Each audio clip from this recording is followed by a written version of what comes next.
Hey, what's up, everybody? Welcome back to the I've Been Falsely Accused radio show, part 20. I'm your host, Cogee, with my co-host, Mr. Jeffrey Deskovic, and we got a whole team full of people that's in here now who's definitely supporting and backing us up. And with us on the line right now, we got Miss Holly Alston. Holly, thank you for being here again today. I mean, you could have been anywhere in the world today, but you came in to be with us, and I appreciate you. Okay. All right. So, Holly, bring people up to speed on your case real quick, please, and so they can hear it, and then we'll move forward. And I want people, like I told everybody on the break, I want people to ask you questions, because questions stir up, different scenarios. Scenarios help us come up with answers that, Jeffrey can answer, things that I can answer. You know what I'm saying? So if we start a little fire with this conversation, we trying to bonfire it by the end. You get what I'm saying? Okay. All right. So bring us up to speed on your case. About for what happened today, or with my son's case? With your son's case, and then talk about what happened in court today with your younger son. Okay. Well, hopefully, I'll be able to make myself as clear as possible with my son's case. My son has been incarcerated now for 5 years in Northampton County Prison without going to trial. A lot of things have happened to him while he has been incarcerated. His right for a speedy trial has been denied twice. Both times he was unaware that this was being done to him. He has been asking to go to trial for 5 years, and they keep denying that. I'm trying to think what else, real important factors that have happened. They've taken 2 statements from a lie detector test, which I did not think a lie detector test was admissible in court. They're saying that my son's allegation, there was no medical records, there was no rape kits that were done, and I just don't understand why they're constantly trying to keep my son incarcerated. What's going to happen on August 5th, they're trying to send him upstate. There are reasons for that, for saying because his overt acts, which are trying to commit suicide and his depression, they can't house him in a county prison, and the best place for him to be would be in a state facility, a state prison. You know what, Holly, hold on, Holly, 1 second, please. Can you tell everybody what he was accused of? Because they don't know what he was accused of, though. Okay. My son was accused of this woman. It was an older woman. My son was just turning 17. She was in her late 40s. She accused him of raping her 3 daughters repeatedly. She accused him of burning her daughters with cigarettes. She accused him of taking a claw hammer and taking 3 blows to the teeth and knocking the teeth out. He was accused of taking cable cords and broomsticks and hitting them repeatedly, taking a knife down the center of their nails to take off their fingernails. During this time that supposedly all these things have happened, children youth would come to the home twice a week. The reason why children youth were involved, because this older woman, she had a child that died mysteriously, and so she was already under the eye of children youth. But none of these mandated reporters, the teachers at the school, nobody reported any signs of abuse. My son was done with the relationship. He was done with this woman leaving the kids for 2 weeks on end, and he asked me to go with him to children youth and to report the continued neglect that she was, towards her children. They believed what we said. They did an investigation. They took the kids away. A year and a half later, after my son moved back in with me, all these allegations came out. So hopefully that brings up the audience up to speed of why he's in prison right now. That's right. Now, what I want to say to you is, the more of the story is, even though he's been charged with all this, he's never been properly dealt with far as the court, far as finding the facts and everything. And that's where the problem is coming in with this situation, because they're not even finding the facts, but on top of not finding the facts, they're adding more fuel to his fire, right? Yeah. they've added 40 more charges since he's been back in prison, and it doesn't say what those 40 charges are. Oh, wow. And my question, my idea and thought about it is because they really want to send him upstate. So I think they're trying to make him even look more of the monster than they already have made him, look like at this point. Wow. Right. That's my opinion. And also somehow, mysteriously, all of the documentations of him being incarcerated for 5 years, of him being in 2 state forensic hospitals, him trying to commit suicide, him being on life support while he was in prison, all that mysteriously disappeared a couple weeks ago. Now let me do this real quick. Before we go to break, or we'll be going to break right after Jeffrey sum us up real quick. Let me go to the person that usually shoots his shot for my team, Mr. Jeffrey Deskovic. Jeffrey, what is wrong with everything she just said, far as they added 41 new cases on this guy? That's an awful lot of charges, Cogee. I mean, what is it? Some kind of nonstop rampage of one boy crime wave took place? Right. Is that what we're saying? Right. I mean, it would have to be for that many charges. So just on the surface of it, without knowing more, that part of it right there doesn't quite look right. Yeah. So what we're going to do, we're going to take a break for a minute, and when we come back, Holly will definitely be telling us more, but I want y'all to ask her questions. Definitely ask questions so she can answer them and really get, her son's message out there. And to Terrell, we just want you to know we definitely fighting for you. That's why your mom is here for the second time, telling her story again with me and Jeffrey, because, we can't get him out, but we can definitely put her in a position to meet the right people, hear this show and feel, hey, you know what? I want to get in on this and bring her son home. So, Holly, like I said, me and Jeffrey do this out of love. You know what I'm saying? And we hope you, take the love and you really understand that it means a lot to us. Okay, thank you. All right. So, everybody stay locked in and stay tuned in, and we'll be right back. Hey, we back, everybody. Welcome back to the I've Been Falsely Accused radio show, part 20. I'm your host, Cogee, with my main man, Mr. Jeffrey Deskovic. And on the line with us right now, we have Mr. Lorenzo Johnson. What's up, Lorenzo? How's everybody feeling? How you doing, man? All is well, making the best of a nightmare situation, Yeah, man. You see, I got you up through her with this call today. Listen, first and foremost, I appreciate, everybody that I've been falsely accused, That's right. All the staff, for giving us a platform to speak about our injustice, Yes. And I definitely wanted you to be able to call in today, man, and bring us up to speed real quick. And Lorenzo, everybody, he's in prison right now. He's calling from prison, and he's on his way home. That's what he's going to tell us about. But he's been in there for 19 years. Oh, wow. You know what I'm saying? Wow. He's been there for a long time doing his, doing a bid that he had nothing to do with. Lorenzo, bring us up to speed real quick. I know you're on short time. Okay, well, the prosecution, they got to August 5th next week on Tuesday to reply to our actual innocence appeal. And so far they had got 4 90-day continuances to do their investigation into my innocent claims and into the police corruption. And they just turned over 8 pages of my police report that I never had for 19 years.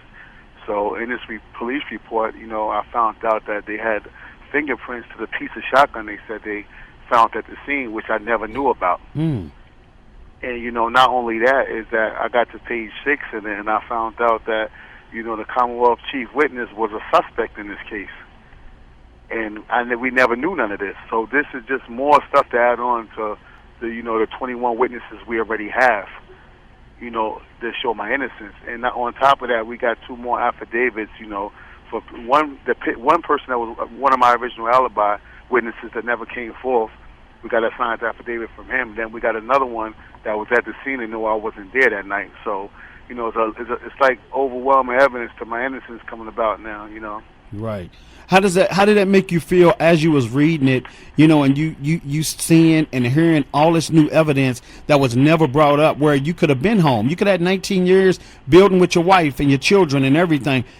Did it were you angry? I mean, how did it make you feel at that time? Is at a point like when in most wrongful conviction cases, when they withhold something like police reports, other paper documents that you never had in your police reports, DNA, they don't want to get it tested, stuff like that. Whenever they fight you so hard on that, when you do get it, you already pretty much know what's in it. Right, right. Because if it was not, and they would then gave it to you, and it shows you that, Can I ask So you? the whole thing now is, we're going to have to file an amended appeal to our pending appeal next week.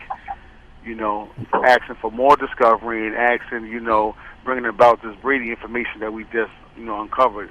Okay. For all that don't know, Brady means, material evidence that was not turned over by the prosecution that could show your innocence or help you in any way. Okay. Now, you know what? We got a young man in the studio that want to ask you a question real quick, Lorenzo.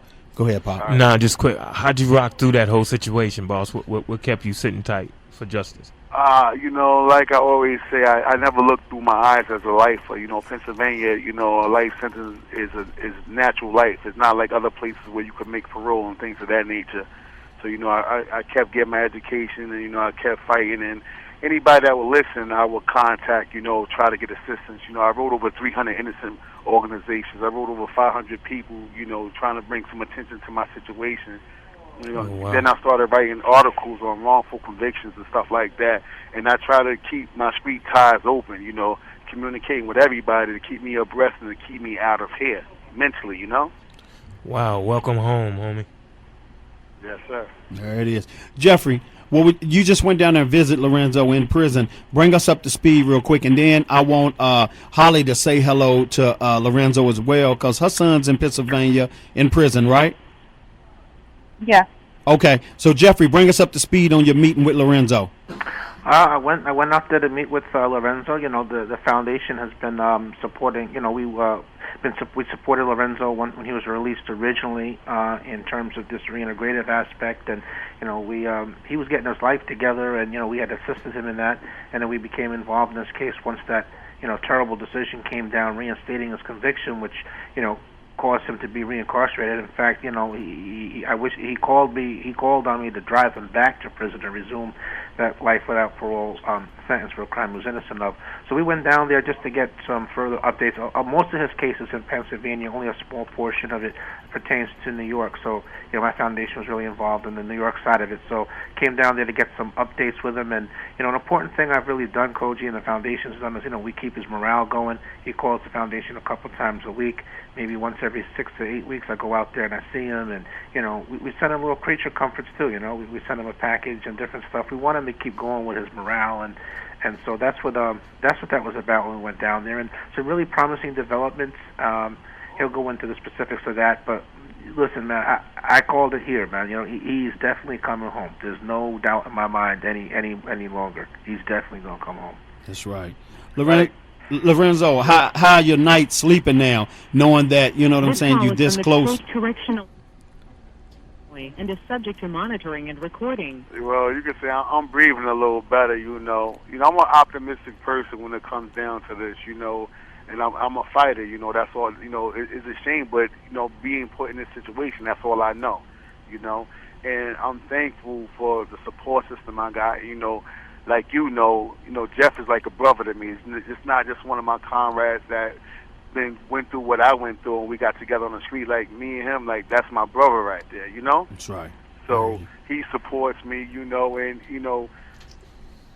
we like brothers, like, we laugh together, cry together, everything, and things right now is finally starting to look better. We've been waiting for this. We knew it was out there, but, it took a little time, and for a minute things was looking real grim because things was hidden from us. We didn't know, Right. But now that we turn back and look at everything, everything came together now. Like, we're in a good position right now. I hear you. Now, what I had asked you a minute ago before the computer came on, telling us about your time. How do you sleep at night in jail? Do you have restless sleeps? Are you anxious? I can't sleep, man. Right. I can't sleep on the street. I definitely can't sleep in here. Right. Like, I just, I channel my energy through my workout and, constantly writing and things of that nature. But me, sleep ain't my best friend. Just say that. Like, I get power naps here and there, but, I sleep when I come home, I guess, Right. Now, let me ask you another question real quick, because you're coming home, and me and Jeffrey need to know. What is this something that you've been thinking about that you want to eat when you get out so bad? Yeah. Well, it's one thing for sure. I don't really know, but I definitely want to eat some of my mother's cooking. I hear you. But like I said, I'm trying to come out to Vegas and do that segment, live. Yeah, that's what man. I'm trying to do because y'all support me, and I tell everybody that's in a situation of wrongful conviction that social media and networking is injustice's worst nightmare. Because we not muzzled no more. That's right. That's right. We heard now. That's right. Now let everybody know, Lorenzo, how long you been in jail, in prison? It's going on 19 years. 19 years. Wow. And like my man just said a minute ago, he looked over at me and he whispered and said, how do you do 19 years? And Lorenzo, I was going to say, now I want you to teach. Well, it's like, basically, everybody's not in prison that's innocent, and there's a lot of good people that caught bad breaks in these situations, but it's best, to mind your business and, proceed on, keep the circle limited, and try to, stay out of here mentally most as possible and just stay out the way, That's it right. takes two to get in a lot of different situations. You surround yourself by some good people, and it is some good people behind these walls. Everybody ain't animals, That's right. And that's how I get that's how I get by. Right. Now, Holly, real quick, I want you to introduce yourself to Lorenzo. And Lorenzo, she has a son that's in Pennsylvania prison as well. Where at? Hi, how are you? How you doing, Holly? Okay, sorry to hear that you had to do 19 years. I can't even imagine how that must have been. But we fight as long as we all stick together. One thing for sure, who is your son? That's what I want to know. Maybe I know him. Well, he's out here in Pennsylvania. His name's Terrell Scott. What happened? His name is Terrell Scott. Yeah. Terrell Scott. What prison is he in? Excuse me, say it again, please. What prison is he in? He's in Northampton County Prison. It's he's located in the county in prison. He's Easton, not Pennsylvania. It's right outside of Phillipsburg, New Jersey. Okay. So what was the situation with him? Situation, my son got involved with a woman. He was just turning 17. It was an older woman. She was in her late 40s. And he was with her for 4 years. She already had, she wasn't a good mom. She already had children used on watching her because one of her children had died at the age of 5. And pretty much my son, this sounds horrible, but he was a sex slave. He had to do everything she asked him to do. My son suffers from mental illness. He's a very passive person. Okay, Lorenzo had his phone just disconnected. Hello? Okay, well, what we gonna do, we'll take a break for a minute so we can get the lines right, and we'll be right back in. So y'all stay tuned in. Hey, we back, everybody. Welcome back to the I've Been Falsely Accused radio show, part 20, with me, the host, Cogee, and Mr. Jeffrey Deskovic. Lorenzo, you back with us, right? Yeah, I'm back. Okay, I want you to finish talking to Holly real quick, because like I said, you got a lot of insight that she needs to hear right now from somebody who's already, in her right now, and you know how to survive, and you can give her some tips on to help her son to survive. So, Holly, explain to Lorenzo what all didn't happen with your son with the beatings and everything. Well, basically, this woman had said the allegations were that Terrell beat her daughters repeatedly, raped her daughters repeatedly, took a claw hammer and smashed them in the teeth with 3 blows, knocking their teeth out, taking a knife down the center of their fingernails to take off their fingernails. But these were all mandated reporters that went to the house. And these allegations didn't come out till a year and a half later, after her children were already removed from the house. She lost all parental rights. So they never bothered to do a rape kit or anything. There weren't any hospital records or anything. They just went on what basically the lie of what this woman said. His attorney at the time told me not to discuss or disclose the race, the age, or this woman's background, or it would jeopardize my son's case, which I regret to this day in doing. also I found out they never had an arrest warrant for my son. They also, the two I don't mean statements to cut you off. taken I got a from, question to ask, right? You said it was a year and a half after this had took place and the kids that was removed from the house, right? yes, And the kids was removed because her neglect? yeah, they were removed from the neglect. We reported everything that she did. Like she would leave weeks on end. She would take the baby's diaper, take it off dry, and put the dirty diaper back on. She would give her daughters rice that was old that had bugs in it. She actually fed that off to my son. So we were done. So we reported everything in her neglect. And when they reported it, Lorenzo, she flipped the script on her son and said he was a molester. He did this to the kids and that to the kids because they called CPS to get the little girls away to a safe place. And she changed the game up on Holly's son and messed him up. So he got arrested a year and a half later, you said, right? Yes, And it was just After strictly he had on her left. word. yes. It's crazy. And my thing is, I'm thinking they didn't go to trial yet. No, my son's been in prison for 5 years without going to trial. He's been asking. So you mean, hold on, he's in the county for 5 years awaiting trial? Yeah, he's been asking, but I don't think they're ever going to grant him a trial. He's been asking. And they have even the judge and the DA have written saying that my son is not available for trial because he's in Norristown State Hospital when he was sitting in that prison when I would visit him on a weekly basis. Wow. So have you ever thought about reaching out, like, to Attorney General or something like that to do an investigation into Say that one more time. corruption? I'm having a hard time hearing you. Say it again. Say that again? Repeat that again, I couldn't hear Lorenzo, you. real quick. Have you ever thought about reaching out to, like, the Attorney General or somebody that's above them to do a internal investigation of what's going on? I have reached out to Attorney General. I have reached out to all the state reps that are out here. I have reached out for the people who cover the county prisons for abuse, neglect, the Pennsylvania Law Bar Association. I've reached out. I have such a huge paper trail out there. But no one wants to touch my son's case. I was told that my son's case he's has sitting in been the county with no blacklisted. sentence. He said he's sitting in the county with no sentence. No sentence right now at all. The only thing that the next hearing is for August 5th to send him upstate because they're trying to say since he has mental illness and because he's suicidal, they're considering that those are overt acts. And because of that, he can't be in society. And the county prison can't handle somebody with mental illness or someone's going to try to kill themselves. So the best place for him would be state prison.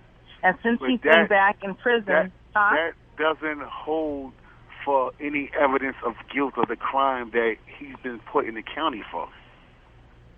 I understand that, but I'm just trying to tell you this is what they're doing. In my opinion, I feel that they want to send him upstate. They know that my son is not a violent person, and he's already tried to commit suicide already in prison. He was on life support. They know with these charges, and they added an extra 40 charges now since he's been back in prison. With all these charges, that someone's going to get him. Either he's going to kill himself or someone's going to get him in state prison. So have you ever contacted the Pennsylvania Innocent Project? I have contacted the Innocent Project. They said they cannot handle my son's case because there's no DNA. I pleaded with them. They said they only take cases with DNA. They did have. Which one was this? They Was were this the one kind in of Temple surprised University? that since they're saying my son raped these girls repeatedly every day, why there wasn't a rape kit done. Exactly. And you said you contacted he was Innocent home Project. with me for a year and a half when these allegations came out. And what they're basing it on is from this woman's lie, and they're taking two statements from the lie detector test that he failed. And the reason why he failed was the cops told him, just say anything so you can go home. Another factor about the lie detector test, it was done a week after my son had just gotten out of a mental hospital because he had tried to jump off a bridge that's out here in Bethlehem, Pennsylvania, which is well documented. It took 3 police officers. Wait a minute. Go ahead, Lorenzo. Is that in Bethlehem, Pennsylvania? This is in Bethlehem. The police that maced my son to get him off the bridge, that was in Bethlehem, Pennsylvania. But my son has been incarcerated in Northampton County Prison, which is in Easton. Northampton County. What's your son's name again? Terrell Scott. Terrell Scott? Terrell Scott. Yes.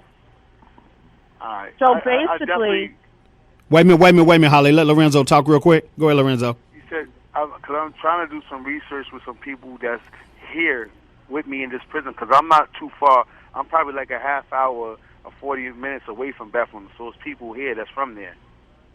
So I'm trying to see if I could put something together, you know, as far as to get some information to you, so people to reach out. And I'm quite sure Jeffrey's going to give you some how could I say it, some referrals to certain people. But this is a situation that really needs to be addressed, because Pennsylvania right now, they was in violation of mistreating special need prisoners, you know, and right now, like, I don't know if you're aware with it, but they had closed down a jail out here called SEI Crescent. And it was because of the neglect of special needs prisoners that they wasn't treating them right and things of that nature.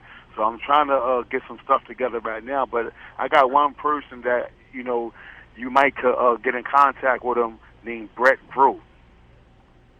Brett Brew? He's from out of Pittsburgh. He runs the Abolitionist Law Center. Okay, all right. His name is Brett Brew, and that's out of Pittsburgh. And you could tell him that, I referred you to him, And this is a person that you could really sit and talk to, and he has no problem of, going against the grain to get the truth to come out, especially in a situation where, there's a whole bunch of red tape that, they got around your son, Now they're talking about bringing him to state prison for, he's not even convicted of nothing. Like, it's a difference if they say, well, we're going to put him in a hospital and try to get him some treatment. What are you putting a man in state prison for that he's not convicted of anything? That's right. Lorenzo, that's love, man. Good looking out for Holly. I appreciate the information. Wow. That's right. I have a question. Wait a minute, Holly. Go ahead, Lorenzo. Lorenzo's on short time. Go ahead, Lorenzo. All right, hold on. Do you have a pen with you now? Holly. It's not working that well, but I'm trying to find. Hold on 1 second. Hopefully this has enough. Well, Cogee, you got a pen standing by in case we get cut off? Okay, here. Jay's got a pen. Jay's ready. Go ahead, Lorenzo. No, hold on, Holly. Holly, we got the information for you. Go ahead, Lorenzo. Oh, okay. Okay. And you could contact him and, let him know exactly what you've been explaining to us. And, and I'm quite sure that he could assist you in certain situations with that. There it is. And that's why I felt Lorenzo would be a great fit for today's show. And that's why I want to make sure that he could get through on the phone lines today and definitely give his insight. And Holly, with him being on the inside right now, I mean, he really has the inside tip on everything that's going wrong in there. And he's watching people leave the prison. Yes. Yeah, I'm right on these technicalities. Yeah. And, it's just, that's like a sad situation right there. And, it needs to be addressed. But, strength is in the number, and we need to come together on all avenues that got to do with, forced confinement, That's right. Jeffrey, what you think about this conversation real quick? Yeah, I think that it's important to get, perspective and insight from people who've been through the system. I mean, just by means of being proactive and, fighting for yourself, you come to learn, a lot of information that, you might not have had otherwise. That's right. And that's information that me and Jeffrey didn't have for you. That's an outside resource, with Lorenzo that we got for you. And that's what we said. If we can't do it, we will guide you in the right direction the best way we can. Institution at and is subject to monitoring and recording. By the grace of God. That's right. Definitely. That's right. Sure. And Lorenzo, like I said, man, I'm definitely proud of you, man. You a great example, man, of standing strong, because I know they came in. I appreciate it, the support. And for everybody that don't know, you could go to freelorenzojohnson.org and sign my freedom petition, please. You know, you could follow me on Facebook /Lorenzo Johnson, on Twitter at FreeRenz, FreeRenz, or you could go to 30 seconds remaining. Just like to thank everybody, and everybody at, you know, I've been falsely confused once again for giving me platform. Jeff, Cogee, I love you. Holly, keep your head up, and hopefully, you contact me and I can give you more information that I have. Hopefully, your son will make it out all right. And for everybody else out there in society that's fighting for somebody that's been wrongly convicted, I urge everybody to keep going. Yo, you blessed me today, homie. I appreciate it. How you doing? Ain't no problem, Cole. Yes. Take care of yourself, all right? Okay, man. All right. Much love to you, man. You too. All right. Have a good one. Yeah, hello. Hey, we back, everybody. Yeah. So that was Mr. Lorenzo Johnson. So we got to take a break right now. We right at the mark, and we'll be right back. Everybody stay locked in and stay tuned in. And when we come back in, we're going to go right to Mr. Jeffrey Deskovic. We'll be right back. Hey, we back, everybody. Welcome back to the I've Been Falsely Accused radio show, part 2. I'm your host, Cogee, with my man, Mr. Jeffrey Deskovic. Jeffrey. Yep. I want to come to you and ask you a question right now. Now, with all our listeners around the world, we want to say what's up to everybody, me and Jeffrey, and thank you for the support. With them hearing what just transpired with Holly and Lorenzo, what should they take from that conversation? That I think that there's information sharing, that happens when we come together and we talk about issues. What I might not know, you might know, and what two of us don't know, a third person may know. I had Holly not tuned in, then we wouldn't have been able to connect her with Lorenzo. That's right. You're definitely right about that. And then, like I said, how important is it, Jeffrey, sometime to tell a person who's already in prison or jail what you're going through, because they hear a whole different conversation in there. Can you speak on that? Yeah, it's very important. I mean, like I said before, I think you learn a lot of information by going through the system, so that's one way. Another thing is that there really is a lot of myths about the court system and about prison, and on a practical level, that information is important to know also. I mean, demystify the process a little bit. That's right. Now, let me ask you another question, Jeffrey. How good are jailhouse lawyers sometime as well? Sometimes jailhouse lawyers are swift. At other times they blow people's appeal. And they create procedural problems, which ultimately turn out to be a bigger impediment. So here's my take on it. Right, I believe that I think it's good to get the opinions of jailhouse lawyers, but you look at the authority. Look at what case law they cite and what statutes they cite, and then you go and look it up yourself. That's and right. Then you compare. Then you bring that information once you've looked it up yourself. Bring that to an actual attorney that you're confident in, and go from there. One thing I definitely don't think is, make no mistake, I mean, a jailhouse lawyer is not a substitution for an actual, attorney who's really out there fighting for you. Well, when we say a judge, when we say a prison attorney, all we saying is if you in jail or in prison and you have a person that's very knowledgeable and they've been in there for a long time, they kind of give you a springboard, something to check out and go look. But like you said, be your own judge and jury first by finding the right information your own self. Am I right or wrong, Jeffrey? No, you're absolutely right. I'm 100% for getting the information and perspectives of jailhouse attorneys. And by the way, when we say jailhouse attorneys, we don't literally mean that there's an attorney stationed in the prison or in the jail. What we mean by that is that there are prisoners who've been in for a while, who have taken a proactive approach to the law to try to help their situation, and in the process have gotten so knowledgeable about the law that they also assist other people. Bottom line, they're to be sought advice from them. Don't go past the point of taking advice from. Don't let them file actual documents for you. That you want to take whatever they have, look it up yourself, and then you want to get it into the hands of a formally trained legal professional. But there's been some amazing stories, Cogee. I mean, Will Lopez became a real paralegal. He got the certification and everything while he was in, and he was very instrumental in getting himself released in combination with my foundation and his attorneys. Jabbar Collins, an exoneree who who so far hasn't been on the show, but I hope to somehow get him on there in the future when his litigation's finished. But he was like the ultimate jailhouse lawyer. I mean, not only was able to help free himself, but he helped several other prisoners, get reversals of their convictions as well. So there are a few amazing stories. So there is no, you and I might share a general rule, but there's always exceptions to every rule as well. That's right. You're definitely right about that. But the more of the story that me and you are bringing today is that people are really getting exonerated. Oh, absolutely, absolutely. Well, I look forward to when we talk about coming up to speed and everything. There's been some movement in terms of that, Cogee. So we're looking forward to getting to that later on in the show. Okay, all right. So Holly, you still with us? Yes, I am. Okay. How did you feel? How do you feel right now about that situation? I'm glad that I was able to the conversation with Lorenzo. Well, it does give me hope. I mean, he's done 19 years versus my son's only has done 5.